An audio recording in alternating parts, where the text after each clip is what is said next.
Nah, Al-Fatihah dia spesial. Al-Fatihah itu kan ada alnya ya.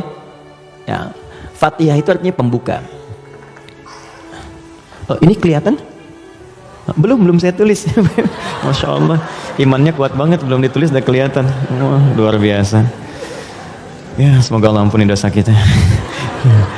Fatihah. Oke. Sini baik-baik, fokus.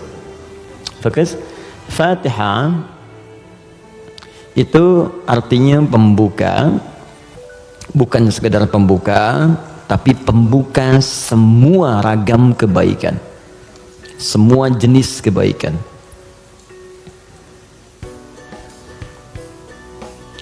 Nah, sebelum ada kalimat Fatihah ini masuk alif lam.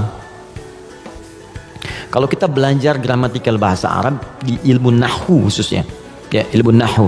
Jadi ada 4 turunan bahasa Arab itu. Jadi ada nahwu, ada sharaf, kemudian sharaf 12 turunannya, ada balaghah 3 turunannya. Ada ma'ani, bayan, badi'ah. Ma'ani itu untuk memilih kata sehingga diksinya tepat untuk diungkapkan. Kayak kita mau bicara ke orang dewasa dengan anak kecil, anak muda beda kan? Bahasa milenial dengan bahasa yang senior lain ya. Nah, itu ma'ani. Bayan cara mengungkapkannya supaya jelas. Badi untuk memperindah kalimat supaya nyaman diterima. Jadi kalau kita mengajar seperti orang tidak tergurui, memerintahkan tidak tersinggung untuk kemudian diarahkan, itu badi ya namanya. Sama kayak Anda memuji, saling puji ya. Kamu cantik deh, itu biasa. Tapi kalau kita katakan rembulan pun kalah oleh pesonamu saat ini, itu badi namanya. Silakan bikin status. Arud. Yang terakhir arud. Arud itu sebetulnya ilmu untuk bikin puisi di Arab. Ada 16 rumusnya. 16. Jadi disebut bahar namanya. Ada tawil, tawilun lahulun al-buhuri fadailu fa'ulun mafa'ilun fa'ulun mafa'ilu. Ada rajaz. Ya, mustafilun sautus safiril bulbuli hayyaja qalbi thamili al-ma'u wa zahru ma'a zahri lahdil muqali fa anta ya salidani wa sayyidi wa maulali fakam tayyibuli wa zaidun uqayqali qataftuhu min wadatin fi hadha ar-rajuli faqala la faqad ghada muharwili wal walad wali ya wailali faqultu la tuwalwili fabayinu lu'ali qalat lahu hina kadha inna ghadidul muqali kahatan ka khailali tabtabitam tabtabuli. Coba diulang. Itu orang Arab. Cuma nanti belakangan itu bisa jadi rumus untuk bisa membedakan cara baca Quran dengan cara bacaan di luar Quran. Bisa. Di puisi itu kan puisi Arab ada qasidah namanya. Ya, qasidah itu asalnya bukan yang pakai rebana, bukan. Ya, qasidah itu kalau puisi ada 7 bait disebut qasidah. Misal, rumusnya madid, mufa'alatun fa'ilatun tala'al badru 'alaina min thaniyatil wada', itu asalnya qasidah. Dari bait puisi rumusnya madid. Ya, tapi orang jahiliyah dulu pun saat masuk Islam itu nggak pernah baca Quran dengan langgam-langgam ini. Ya, pernah ada riwayat sampai Nabi misalnya imam baca Quran dengan madid. Ya, tala'al badru 'alaina wadduha wal laili idza saja. Kan enggak kan? Jadi sejahiliyah-jahiliyah mereka pun itu nggak pernah digunakan langgam ini untuk baca Al-Quran karena memang beda. Jadi kaidah makanya nggak bisa musik misalnya sekarang lagunya dipakai untuk baca Quran, itu nggak bisa. Karena beda ininya, frekuensinya lain. Nggak ada kan imam baca sekarang iyyaka na'budu wa iyyaka nasta'in, nggak ada kan? Ya bisa sih, bisa, cuman enggak gitu ya, kan nggak enak kedengarannya. Itu ilmunya arud namanya. Dan ini ilmu bisa digunakan untuk mengukur pahala yang diberikan oleh Allah. Nanti lain waktu kita bahas. Nah, di ilmu nahwu ada al. Al ini punya 2 arti secara umum. Satu disebut ta'rif, ma'rifat.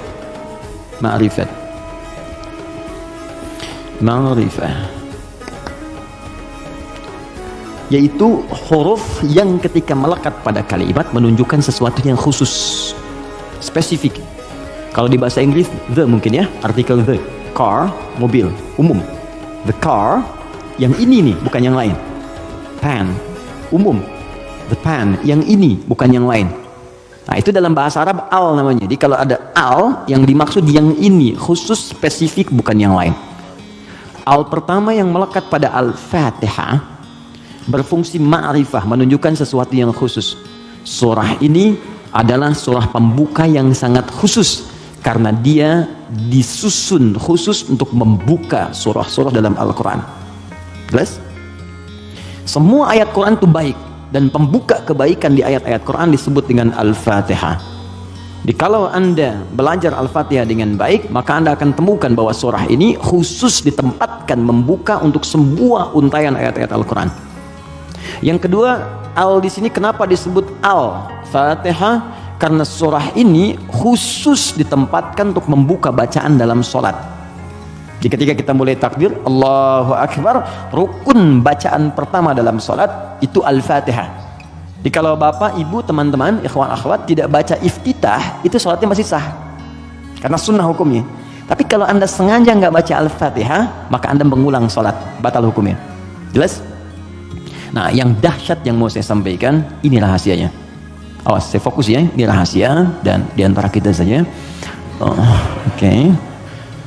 Disebut alnya yang kedua dengan istighraq, namanya istighraq. Ya, jangan hafalkan istilahnya, yang penting paham maksudnya. Istighraq itu al yang menunjuk makna yang komprehensif, holistik, sesuatu yang menyeluruh,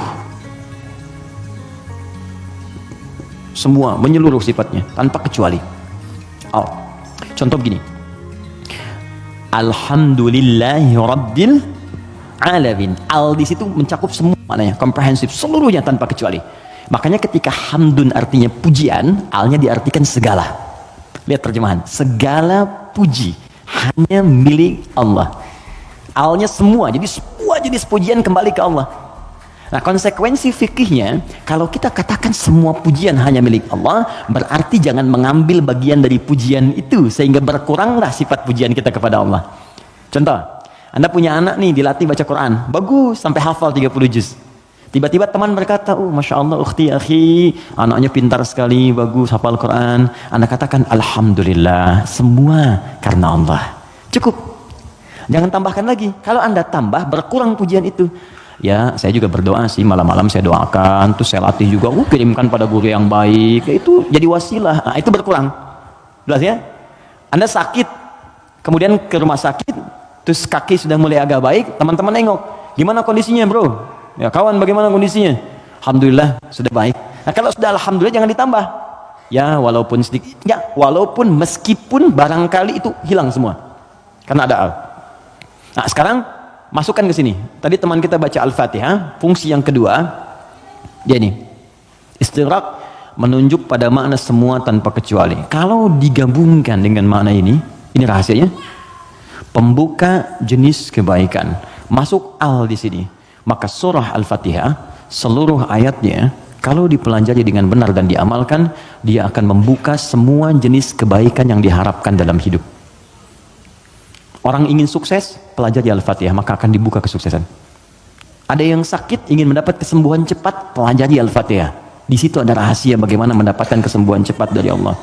Orang ingin rezeki, ingin ilmu, pelajari Al-Fatihah. Maka di situ ada nilai-nilai kebaikan yang cepat dibuka. Makanya satu-satunya surah dalam Al-Quran yang banyak namanya sesuai dengan objek kebaikannya hanya Al-Fatihah. Dia disebut Asy-Syifa karena di dalamnya ada kandungan untuk mempercepat datangnya kesembuhan dari Allah. Ada kepala suku di Arab dulu tersengat kalajengking Arab. Racun masuk ke dalam sampai sekarat. Secara medis nggak bisa, semua angkat tangan. Datang rombongan sahabat, yang tadinya mampir ditolak, kemudian dikejar. Ada nggak yang bisa menyembuhkan di antara kalian? Satu orang mengangkat tangan. Kata orang ini, insya Allah, bukan saya akan sembuhkan, kalau Allah berkehendak. Dibawa orang ini, kemudian menghadap pada kepala suku tadi, dilihat kondisinya, dibacakan Al-Fatihah. Hanya sekali baca. Tidak diulang, tanpa wasilah apapun, begitu dibacakan, selesai baca, sembuh orangnya. Nah ini pembuka semua jenis, makanya dalam setiap keadaan seringkali dibaca Al-Fatihah, Fatihah, Al-Fatihah. Tapi persoalannya, kok orang dulu bisa sekali baca sembuh, orang sekarang ratusan ribuan kali nggak sembuh-sembuh gitu. Persoalannya apa?